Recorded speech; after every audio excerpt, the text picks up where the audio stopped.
Hello, this is Mr. Stansbury. I'm going to take you through paper 2 from 2016. All right, number 1 here. From an ecological study, Ernesto measured the average concentration Y of the fine dust PM10 in the air at different distances X from a power plant. His data are represented on the following scatter diagram. Concentration of P10 is measured in micrograms per cubic meter, and the distance is measured in kilometers. And I think it shows it right there on our table here. Yep, distance in kilometers, micro.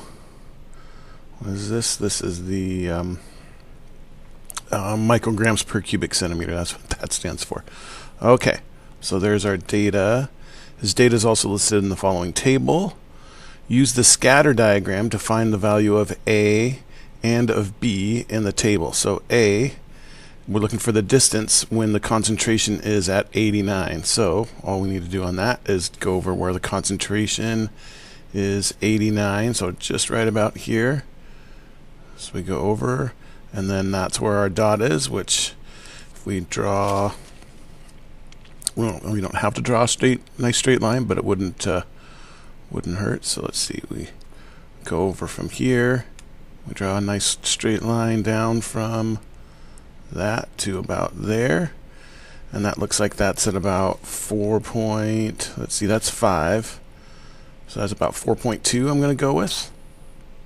Okay, so let's put that down. Let's see, so A is about 4.2. And then B over here, we know the distance is 8.6. Now we got to find the concentration. So now we do the opposite. So we'll start over here at 8. There's 9. So 8.6 is about here. Right. So we just go straight up till we find that dot. There it is. Oops. And then we can draw ourselves. Oops. Having a hard time here. Draw ourselves a nice straight line over. From that, oops, that's not very straight, but it's over about there. So that's 70 on that one there. I'm going to go with about 74. That's my guess there for that one. Okay.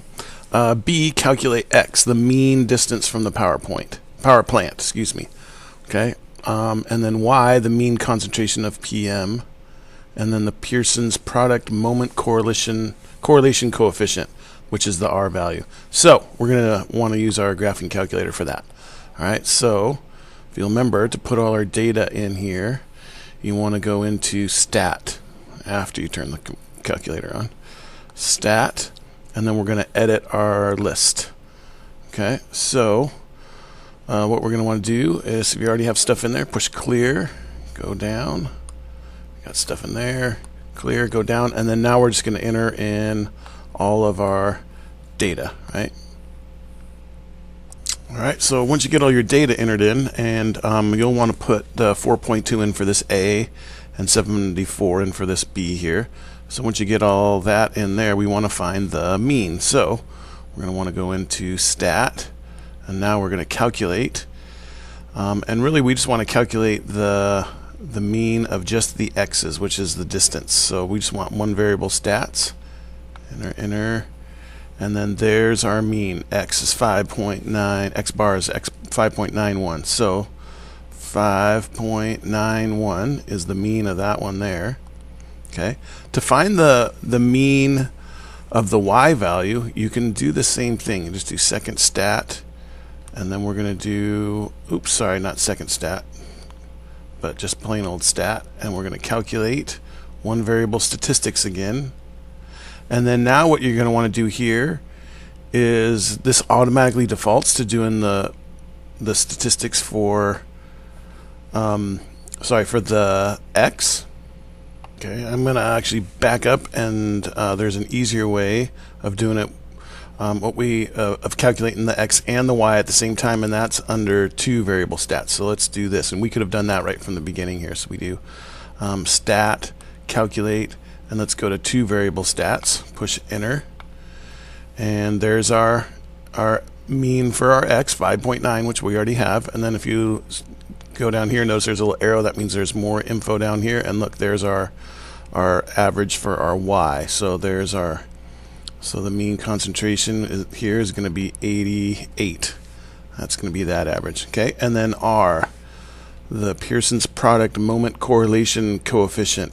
If you'll remember on that, this is also under stat, but it's under it's under linear regression. Right, so you want to perform a linear regression so you can get we can get the R value, and it's not showing up on here, so I have to fix my calculator. Okay, now it should work, and I will make sure that your calculators get all set up for your test so that you won't have to worry about this part here. So there's our R value right there. Remember, under linear regression, so it's basically forcing all this data into a nice straight line, and then that's how close that is to a straight line. It's negative, meaning it's got a negative slope, and 0.95 means it's fairly close to a straight line. Okay, so we got, if we're going to round to the nearest third, we want to do 3 significant figures. We're going to do 0.956. Okay. Now we want to write down the equation of the regression line y on x. Guess what? That's what we just calculated here. So our regression line to 3 significant figures is going to be, it says y equals ax plus b, so the this a here is our slope, negative 5.39.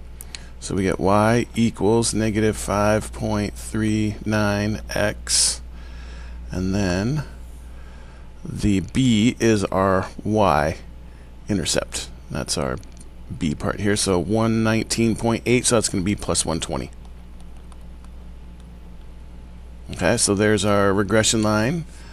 Ernesto's school is located 14 kilometers from the power plant.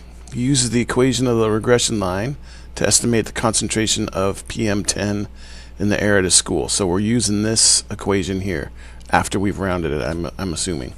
Okay. Calculate the value of Ernesto's estimate. So it's he's 14 kilometers, so the kilometers is the distance, so that's going to be x. So we're just going to plug x in for that for the x here in our equation. So that's going to be just y equals negative 5.39 times 14 plus 120. Okay, so then we can put that into our calculator here, and away we go. Oops. Okay, so here's our equation. We push enter and we get 44.54, so we're going to have to go with 44.5. So it's going to be 44.5 of our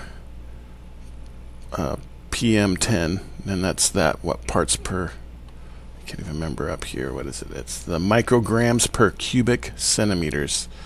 I don't think you're going to have to put your label on there, but micrograms per cubic centimeters for that one. Okay, and then state whether Ernesto's estimate is reliable. It really is not reliable because it's outside of the distances given here. If you'll notice in here, we range from 0.6 up to 12.2, and 14 is outside of that range. Okay, so we would put no, 14 is not within the ranges given, or the range given, something like that. Okay, alright, let's take a look at our mark scheme to see how we did. Okay, so here's our mark scheme. So for the first part, we got 4.2 and 74, so we estimated the same spot that they did. For our mean, for x, we got 5.91. It probably would be a wise idea to put the kilometers in there. It doesn't say that they're going to take away points for that, but wouldn't hurt. And then we also got our 88 micrograms per cubic centimeter. Okay. Let's see. For the third part, we got this negative 0.956. At least I believe we did. Let's double check here. Ooh, I missed the negative. That's right. I remember we even talked about that on the video. It's negative, meaning it's got a negative slope. So don't forget to put your negatives on there like I forgot. Okay. So there's our negative 0.956. So we're good so far. Oops. Let's see. Where are we? There we go. Here's our equation, negative 5.39x plus 120, and that's what we had there too.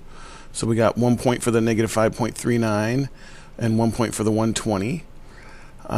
If you didn't write an equation y equals here, if you just had negative 5.39x plus 120, you would have lost a point. You would have not gotten your second a point there. So make sure that you write an equation, especially when they ask you for an equation. Make sure you write an equation. Got to have some kind of equal sign in there.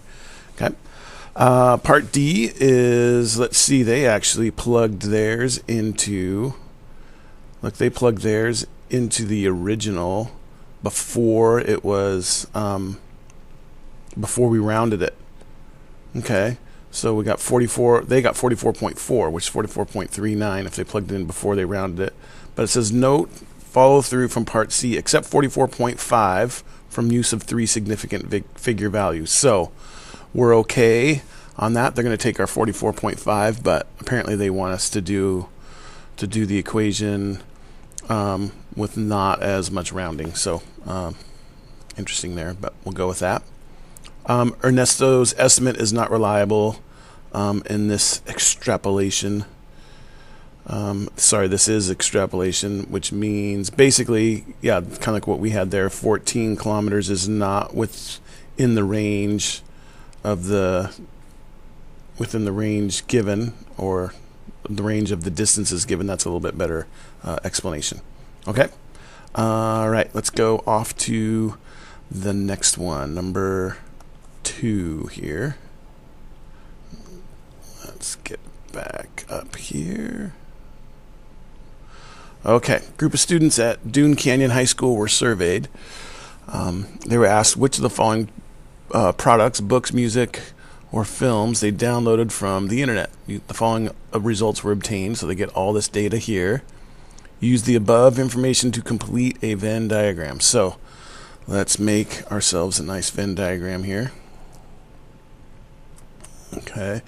When you make your Venn diagram, I am fairly certain that they're not going to take points off if you don't use a ruler to make your box for your Venn diagram. But so I'm just trying to make it so that you can read it.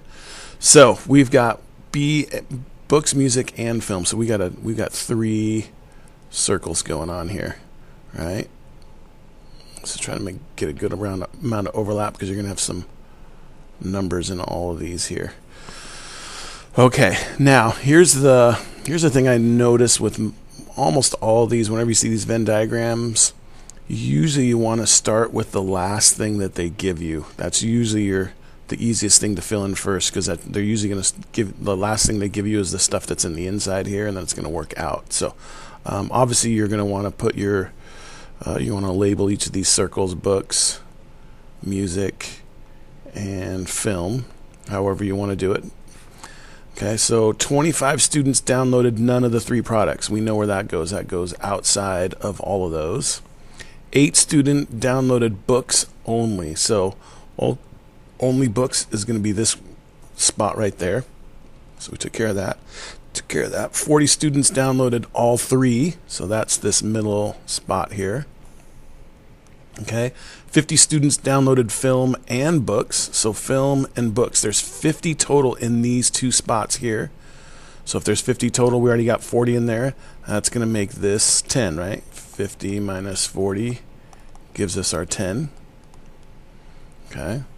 Let's see. 52 students downloaded books and music. So we got 52 into these 2 groups. So we do 52 minus 40. And we're left with 12 for that spot there. Okay, 68 students downloaded film and music, so there's 68 between those 2 spots. So 68 minus 40 is going to leave us with, there's 28 that are right in there. Okay, 95 students downloaded film, so there's 95 total in this here. So to figure out what what this number is here, we're going to have to add all of these here, all need to add up to 95. So let's figure out what those three together are going to be. So that's 40 plus 10 plus 28. So that's 50, 60, 78. And we know there's a total of 95 in that circle. So if we do 95 minus our 78, we get 17. They're going to be in downloaded film, so there's 17 in here. Okay, and then we also know that there's 100 total students that downloaded music, so we're going to need to do the same thing, add those three up there. So 12, 40, and 28. 12, 40, and 28. Let's see, that's 10, 4, 5, 6, 7, 80. All right, so there's 80 total in here already, and there's 100 total that downloaded music. So 100 minus 80 gives us our 20 that downloaded just music. Okay. All right. Now we've done most of the hard stuff for this problem. That's filling this out, and you'll notice we get 5. We're gonna get 5 points for filling that all out correctly. So that's pretty good. Okay. Now with that, calculate the number of students who were surveyed. So that just means add up all these numbers total, right? So let's do that on our calculator to make sure that we get this right. Okay, so I put those all in there on the calculator, push equals, and we get 160. So it's going to be 160 students. Okay, now this is a 2-pointer, so it would probably be a good idea. And, I mean, it's not going to hurt as long as you have enough time to just write out there, like somewhere in here, write out what you did. 8 plus 12 plus 20 plus 10 plus 40 plus 28 plus 17 plus 25. This way, in case if you happen to mess up this number here, but you wrote the right numbers down here, like if you inadvertently pushed the wrong button, like you put 12 in instead of 120, then they will be able to, not 120, but yeah, so let's say I put 120 in instead of 12, then you would probably be able to get a point here for showing that you knew what you did and just messed up the answer. Okay, so anyway, part C, on your Venn diagram, shade the set F union M intersect B prime. Okay, so it's where F union M, so that's F and M, so that's these two circles here. Where does that intersect with everything that's outside of B? So you can't do anything inside of B, so everything outside of B, so it's all this stuff here, and what's inside of F and M. So outside of B gets rid of that, so that means the shading is going to be this part here. All right, well, let's see if I can't find a good way to shade that. Okay, so that's going to be this stuff, this area right in here. Okay, so when you shade this, really try to be sure that when you shade it, you can still see your numbers in there, because two things. One, that's those numbers in there are probably going to help you solve some future problems, and then also you want to make sure that is legible, so that the scorers can see that you got the correct numbers in there. Okay, do not shade any labels or values of the diagram. So in other words, they're saying like leave that blank, just shade around the numbers, or if you just shade lightly over the top that they can tell.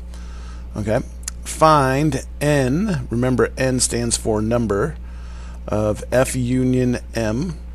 So F and M together intersect B. It's the same thing. So basically find what these three add up to be. So excuse me, these two parts here add up to 3 points. So I'm gonna show what I did here. 17. Whoa, wrong color there. It's a little harder to see. So we got 17 plus 28 plus 20, which is going to give us what? Let's see. We got 20, 48, 58, 65. 65 students for that there. Okay. Let's see. Part D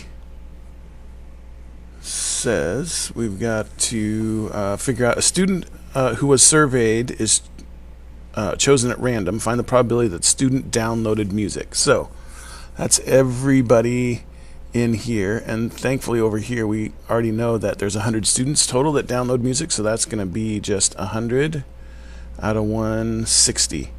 Now, something interesting on your IB test, they do not make you reduce your fractions, so you can just leave that. In fact, I'm going to suggest doing that unless they specifically say to leave your answer in a reduced form. I would just leave that because they'll take that answer. And then you don't have to worry about it in case you messed up reducing. Also saves you a little bit of time.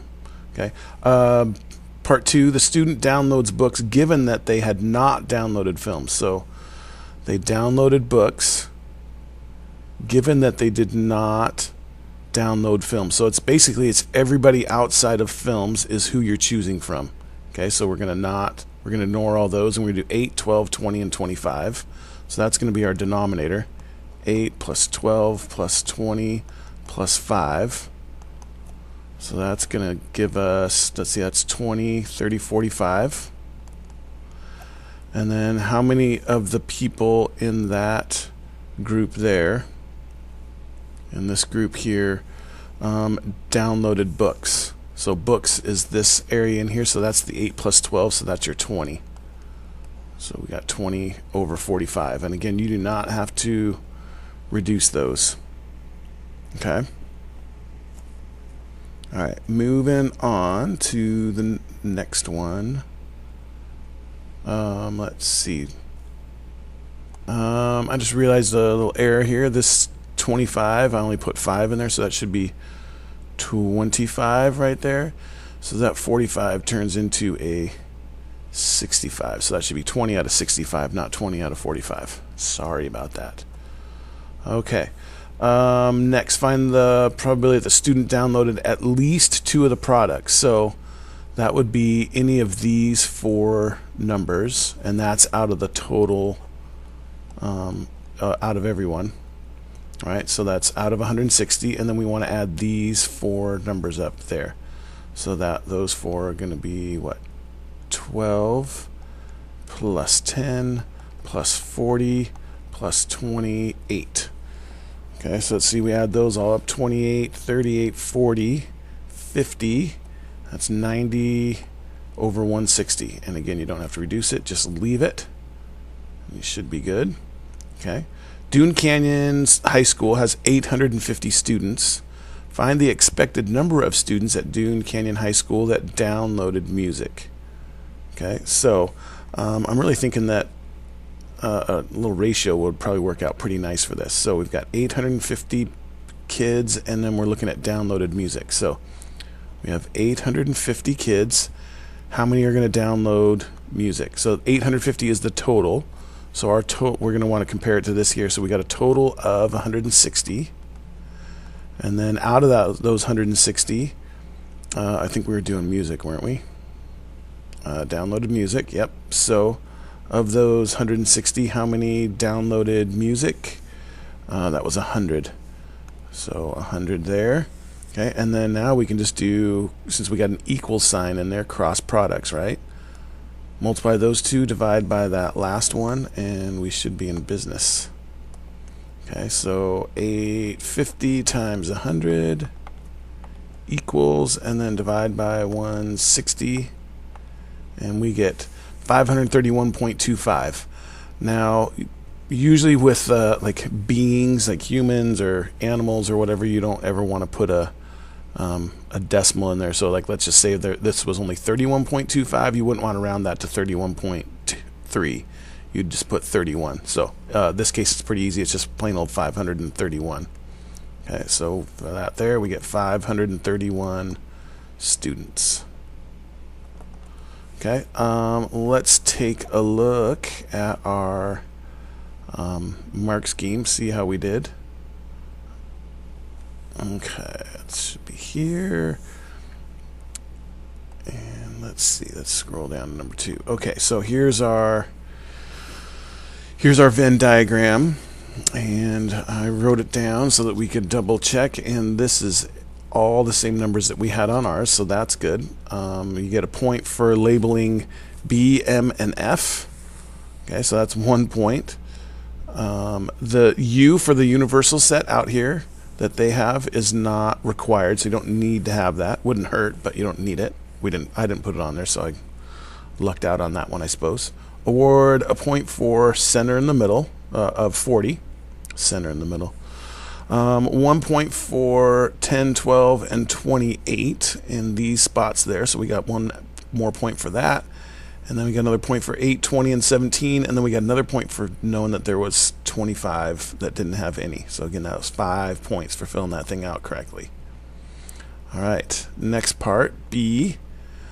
I was finding the total number of students, right? So we added those all up. Look, they even have, look, award M1 for adding all values, follow through from their Venn diagram. So they kind of want to see your addition on there. As I understand it, if you have the 160 on there, you'll get full credit for it. But it doesn't hurt to show your work, especially since it's a 2-pointer. Okay. Next one was the shading. Okay, that's what we ended up shading. It was everything outside of B that was inside of F and M. Okay, so we're good on that one. And then the next part here, we had to add up, let's see, the 20, 28, 17. Okay, yeah, the 65. At 65, I can't even remember what that question was. Let's see if we can figure out what that one was. Oh, find the number. Oh, the number in those three, 20, 28, and 17. And we did get 65 for that, so that's good. Okay, let's see. Part D was 100 over 60. So see, look, there, your answer here, 100 over 60, that's what they're expecting to see. These ones in the parentheses over here are other answers that they will accept, but 100 over 160 is just fine. Okay, 1 point for the correct numerator, 1 point for the correct denominator. Part B, 20 over 65, that's what we got for that one. And then this one here, 90 over 160. And again, you're getting a point for the numerator and a point for the denominator on each of these. So even if you're not sure, it's like, shoot, I have no idea what to put in the denominator, but you know what to do for the numerator, at least put that in there because you'll get a point. Okay, and then let's see, the last part here. They did 100 over 160 times 850, but you get a point for their part, for part D, which was 100 over 60, and you multiplied that by 850. Well, we did that and got our 531 with our ratio there, so we should be good to go. Yeah, 531.25 is what we got. We rounded to what, 531. Okay, all right, on to number 3. Okay.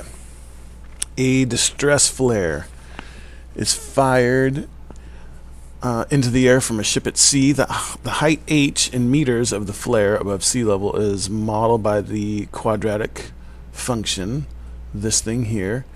That's a little hard to read. That's a squared here. Okay, T is time in seconds. T equals 0 is the moment the flare was fired.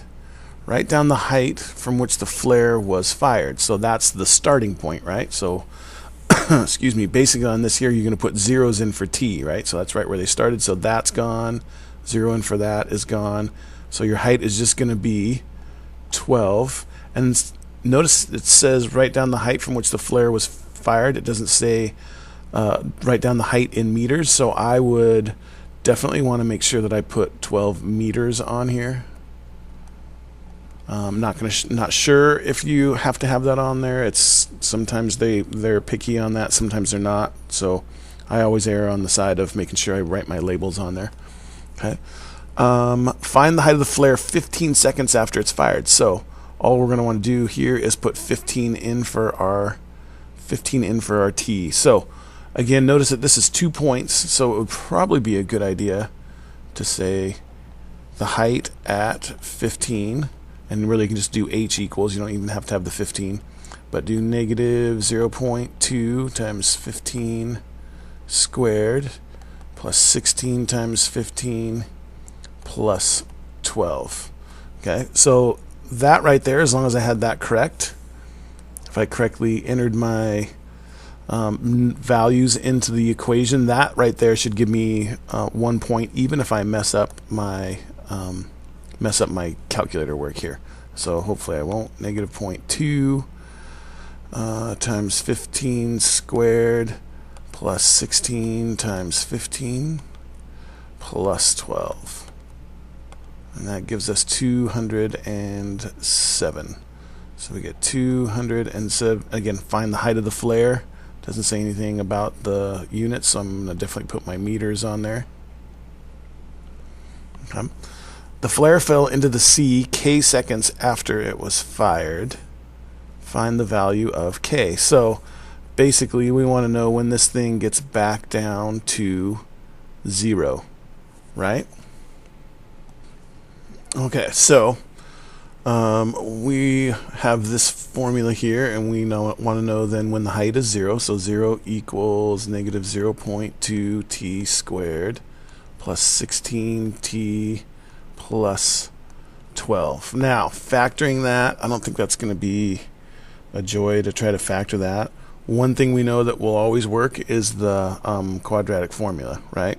So we know that A is negative 0.2, B is 16, C is 12, right? So we can just plug that into the quadratic formula, which, if you forgot, negative b plus or minus square root b squared minus 4ac all over 2a, right? So let's plug our info in there.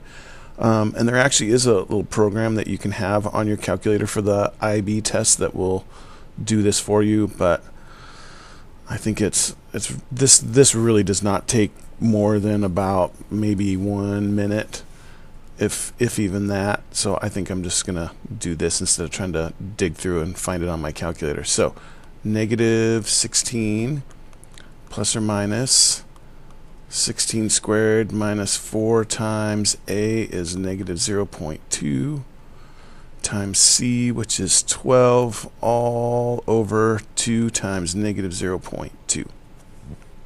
Okay, so let's simplify as much of this on our calculator as we can. So this gives us negative 16, and then inside the root here, let's see, we've got 16 squared minus 4 times negative 0.2 times 12, and that gives us 265.6. We want the square root of that, so let's square root our answer, and we get 16.297. So let's do, I'm going to write as many of those digits as I can remember. So 16.297 will work, plus or minus 16.297, because we're going to want to round our final answer, but we want to try to keep as many digits as we can before that. All over 2 times negative 0.2 is negative 0.4. Okay, so if we do 16 plus 16.297, you're going to have a positive number divided by a negative number. That'll end up giving us a negative amount of time. That one won't make sense, so let's do negative, shoot, we don't even have to write it down. Let's just put it in our calculator. We're going to do negative 16.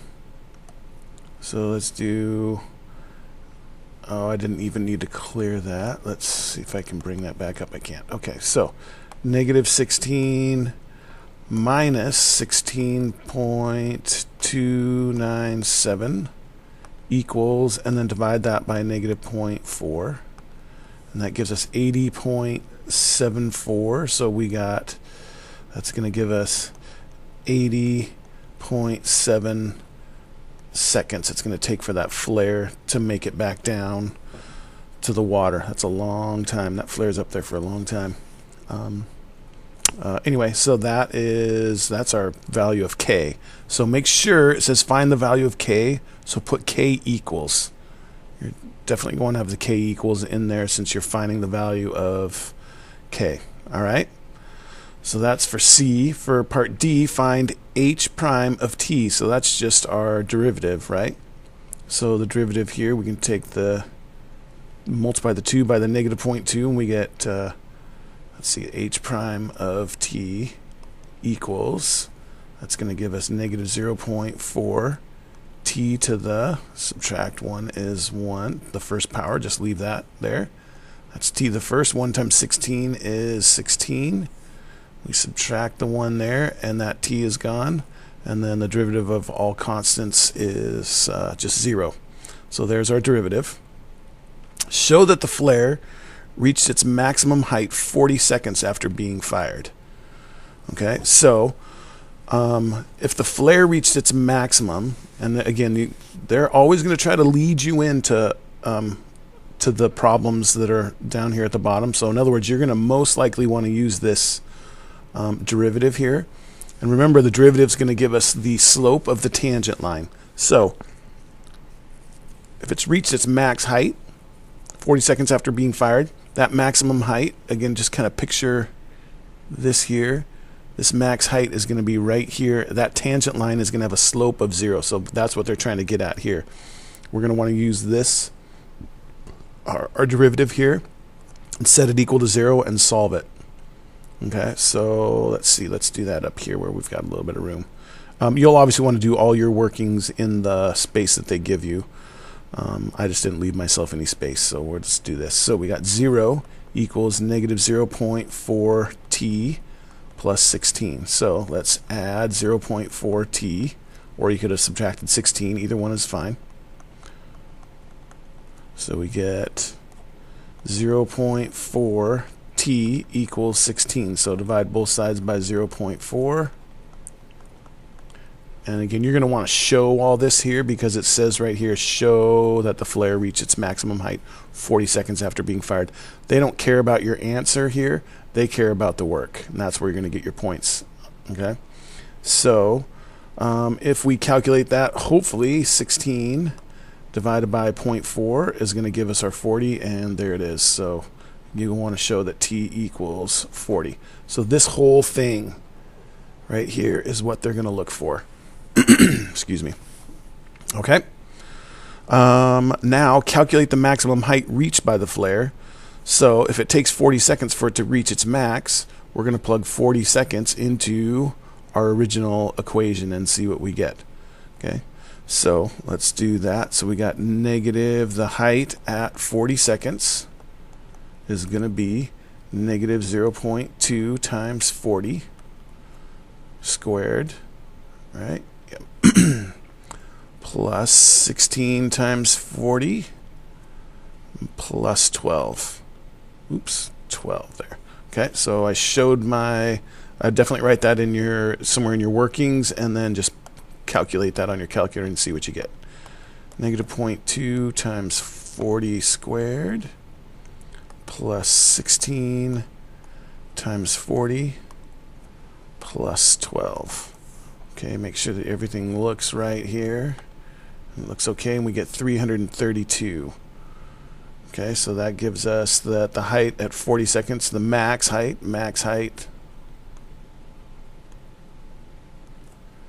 is, I already forgot, 332.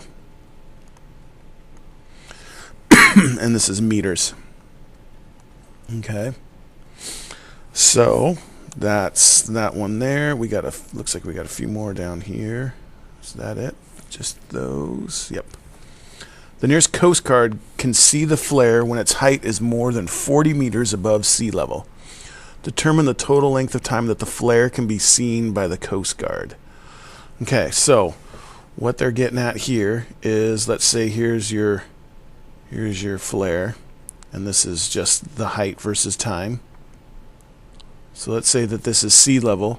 They're saying that they can only see that flare when it is more than 40 meters above sea level. So this is 40 meters here.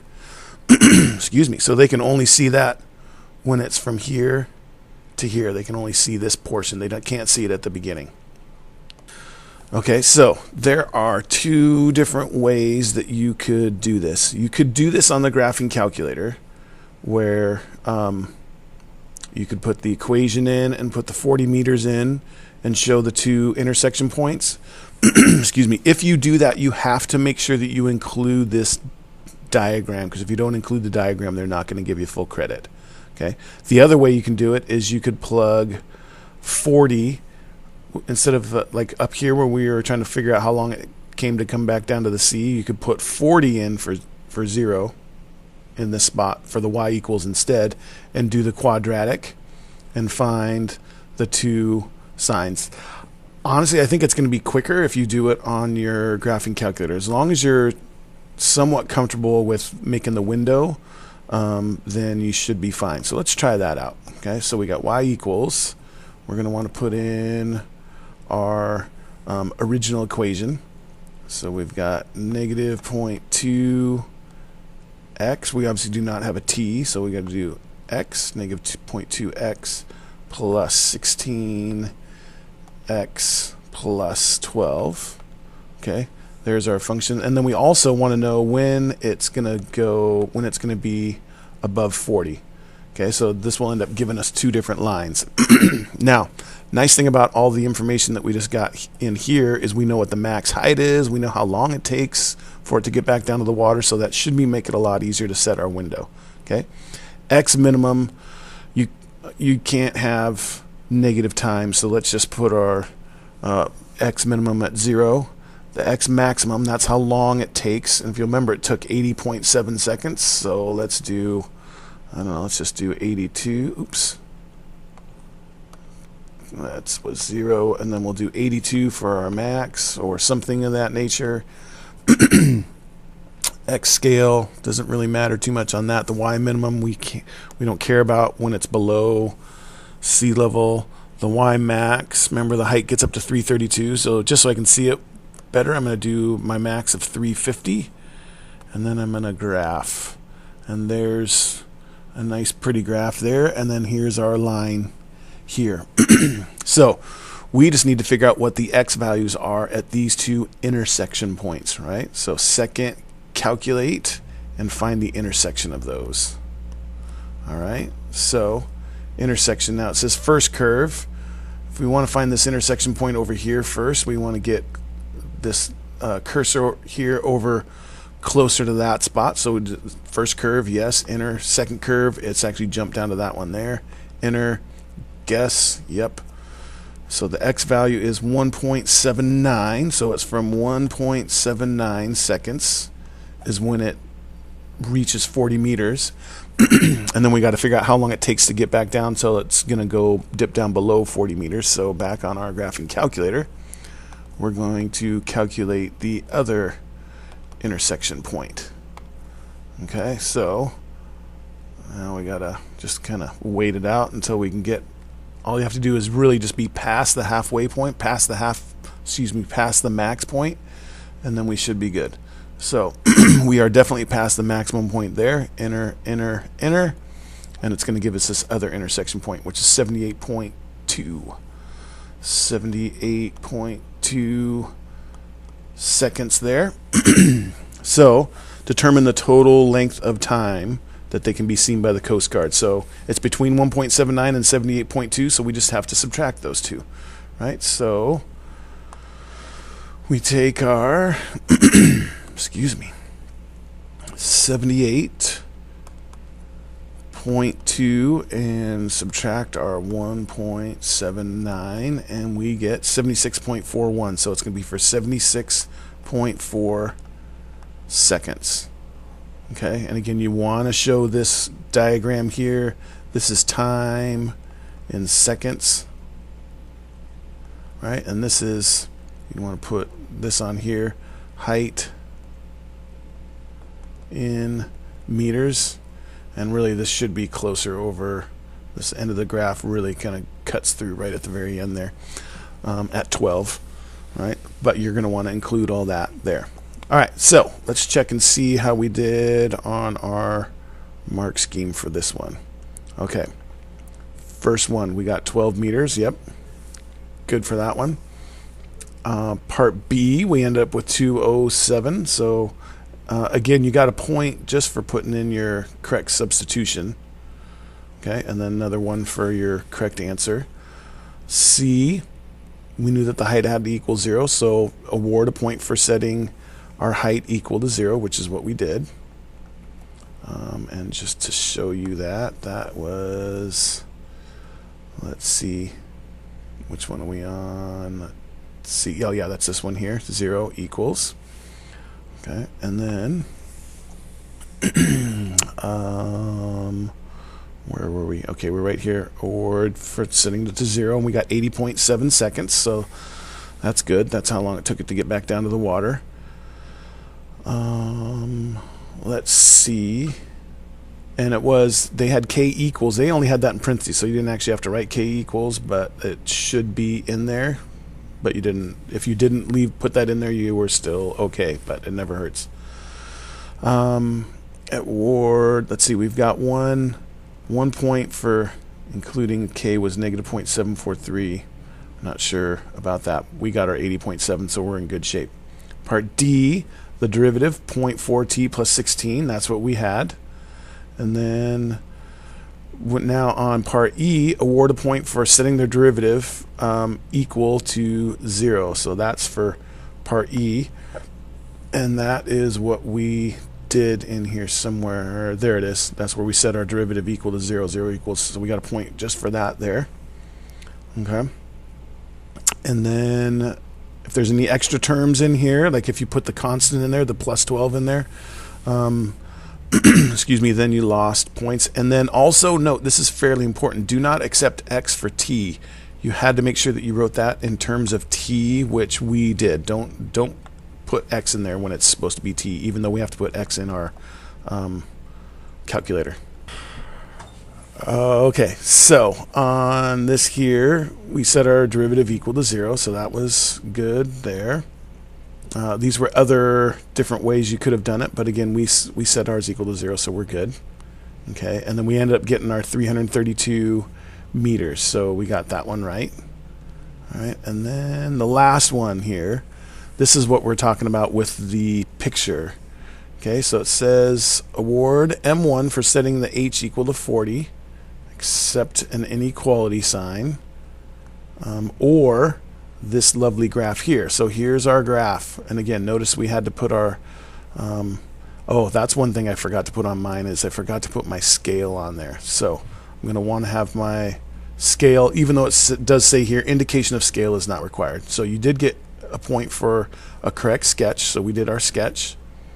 Okay, and then we got 78.2 minus 1.79 is exactly what we did, and we got 74.6 seconds down here. 76.4. Did I do some kind of or did I just read it wrong?